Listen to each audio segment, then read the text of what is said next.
চোখের আঘাতের ক্ষেত্রে আমরা কিছু কিছু আঘাত দেখি যারা ফার্মার বা ভেজিটেবল নিয়ে কাজ করে বা যে কোনো কাজ, আমি যেমন ইন্ডাস্ট্রিয়াল এরিয়াতেও যে কোনো কাজই করুক, কাজ করতে গেলে চোখে সামান্য একটা খোঁচা লেগে যায়।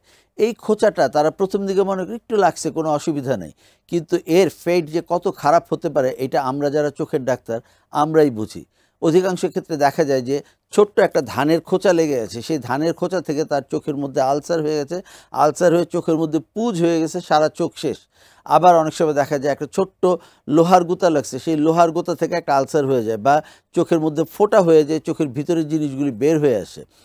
এখন আমাদের সবসময় চেষ্টা করতে হবে চোখে যেন আঘাত না লাগে। আঘাত পেলে কী করবো? আঘাত পেলে তো ডাক্তারের কাছে যেতে হবে, চিকিৎসা করতে হবে, কিন্তু প্রোটেকশন অবশ্যই যে কোনো চিকিৎসার চেয়ে ভালো।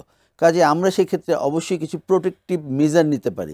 যেমন ধান কাটার সময় বা লোহার কাজ করার সময় কিছু প্রোটেক্টিভ গ্লাস আছে, আমি কিছু প্রোটেক্টিভ গ্লাসের ছবি আপনাদের দেখিয়ে দেব।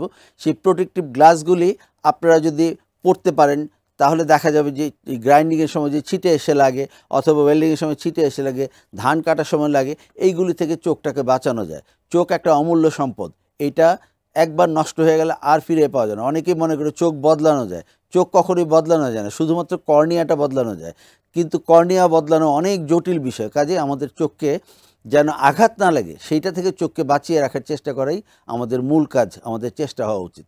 ধন্যবাদ।